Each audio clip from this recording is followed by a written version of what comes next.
एक सांसद को बिश्नोई गैंग ने खुलेआम धमकी दी, तो ये प्रमाणित करता है कि नीतीश कुमार के राज में न विकास हुआ और न ही अपराध रुका। सामंतवाद, पूंजीवाद और कारपोरेट तीनों मित्र हैं और तीनों की मित्रता जनता के शोषण का हथियार है। नीतीश कुमार जी मोदी जी से मिलकर रामविलास जी की मूर्ति उखड़वा के चिराग को भी बेइज्जत किया।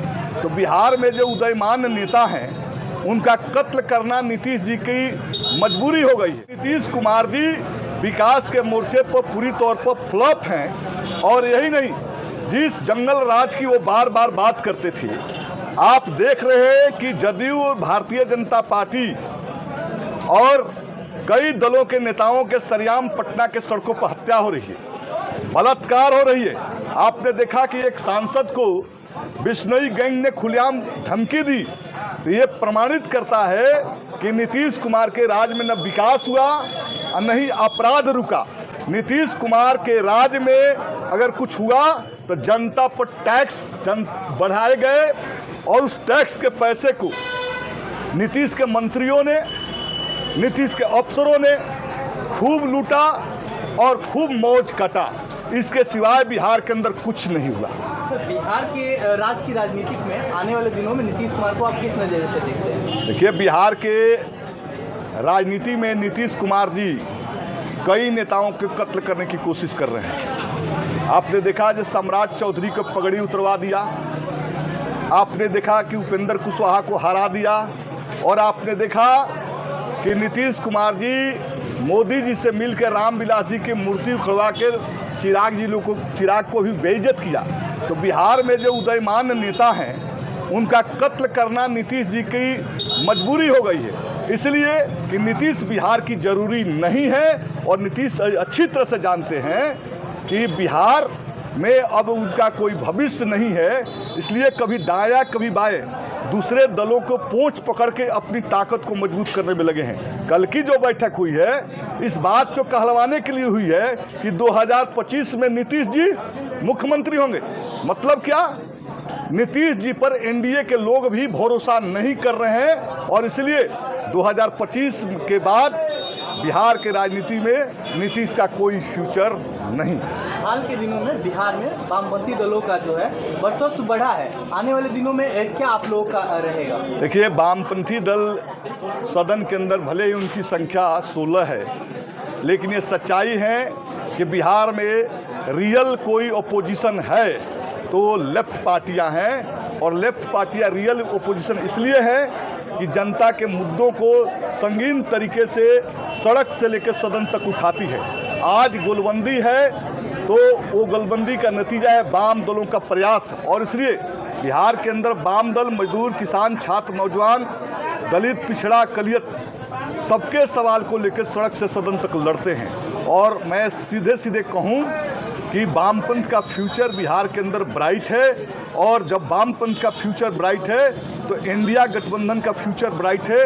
इंडिया गठबंधन का फ्यूचर ब्राइट है तो 2025 का सीएम चेहरा नीतीश को, सीएम चेहरा तेजस्वी को, हमारे इंडिया गठबंधन का सीएम चेहरा तेजस्वी हैं और 2025 में तेजस्वी बिहार का मुख्यमंत्री होंगे।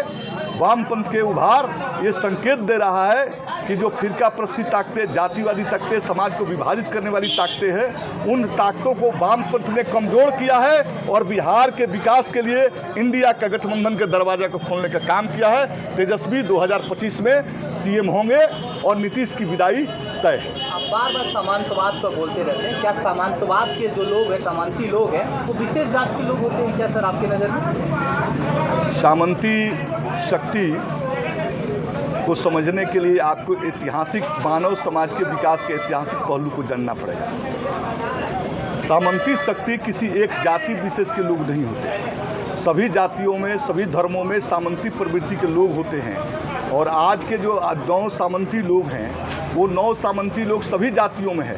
जबरन भूमि कब्जा करना, जबरन गरीबों को सूद के पैसे पर गरीब जमीन लिखवा लेना और प्रतिरोध में उठने वाली हर वो ताकत को लाठी और डंडे से दबा देना, हत्या कर देना, बलात्कार कर देना, अपने बच्चों को स्थापित करना, ये प्रवृत्ति के लोग समाज के अंदर नव उदारवादियों के बाद तेजी से बढ़े हैं। लोगों को जमीन जबरन कब्जा की जा रही है, लोगों को सताया जा रहा है, लोगों को औने पौने ज़मीन में दबाव देके खरीदा जा रहा है। और एक वर्ग ऐसा है जो कल तक कुछ नहीं था, लेकिन आज जो है 50 एकड़ ज़मीन कब्जा कर लिया, अरबपति करोड़पति बन गया। तो वो वर्ग जो आ रहा है वो बहुत ही आक्रामक वर्ग है। वो लोगों को टॉर्चर कर रहा है, लोगों पर दबाव बना रहा है, लोगों को जो है दोहन शोषण कर रहा है। तो ऐसे लोग तो सभी जातियों में हैं, किसी जाति विशेष में नहीं है, सभी जातियों में ऐसे लोग मिलते हैं। और ऐसे लोग जो हैं जनता को प्रताड़ित करते हैं, जनता के अधिकारों का हनन करते हैं, जनता का शोषण करते हैं। हमारी लड़ाई उन सामंतवादी ताकतों से है, चाहे किसी जाति किसी संप्रदाय में है, उन सामंती ताकतों को मैं बकसने नहीं जा रहा हूं। क्योंकि हमारी पार्टी और मैं मजदूर, किसान, छात्र, नौजवान, दलित, अकलियत, पिछड़ा, अमीर, अग्रणी जातियों के गरीबों की पार्टी है।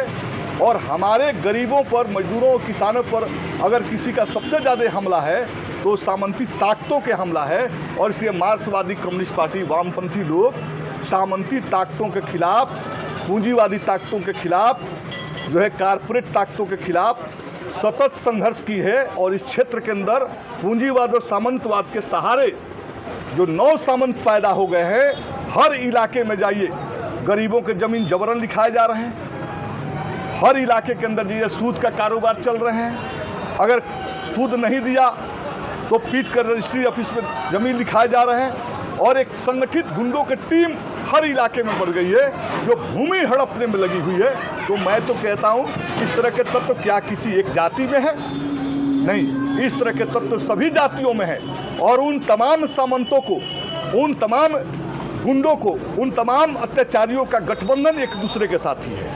हर जाति के सामंत एक दूसरे को अपने इंटरेस्ट पर गठबंधन बनाए हैं। और वही सामंती लोग आज मार्क्सवादी कम्युनिस्ट पार्टी को इस क्षेत्र के अंदर डिस्टर्ब करने के लिए नाना प्रकार के कुत्सा प्रयास कर रहे हैं। मैं फिर चेतावनी देना चाहता हूं कि मार्क्सवादी कम्युनिस्ट पार्टी के एक एक कार्यकर्ता के शरीर में एक एक कतरा खून रहेगा।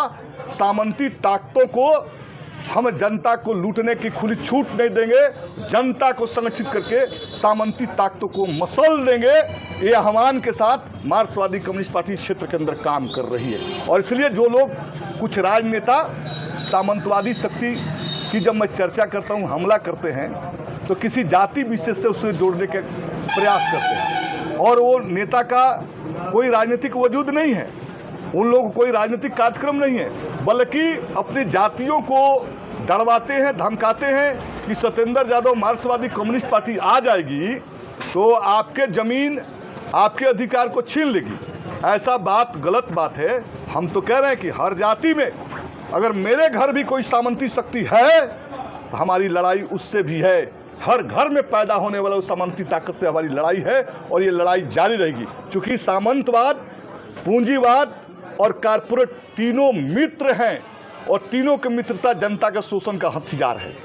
सर, महागठबंधन के जो नेता हैं वो नीतीश कुमार के प्रति कभी कभी एकदम नरम हो जाते हैं, मुलायम हो जाते हैं। सवाल के जवाब तो वो जो नरम होते हैं वो देंगे। हम तो कहा कि वामपंथ विपक्ष का न्यूक्लियस सेंटर है, हम अपोजिशन हैं और नीतीश के प्रति ना कोई हमें नरमी है ना कोई गर्मी है।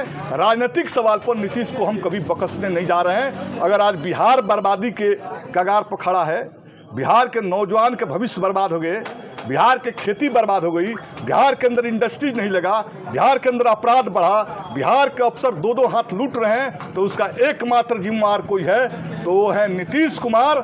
और भाजपा इस लूट में सहयोगी है। इसलिए हम सीधे सीधे कोई न नरम रखते हैं रुख, न गरम रखते हैं। नीतीश के इस भ्रष्टाचार, लूट खसोट, अफसरशाही के खिलाफ लाल झंडा सड़कों से सदन तक लड़ाई को तेज किया है। जिनको नरम रखना है नरम रखे, जिनको गरम रखना है गरम रखे। हम नीतीश कुमार की सरकार के नीतियों के खिलाफ सड़क पर जिहाद कर रहे हैं, आगे भी करेंगे। सर, आप मांझी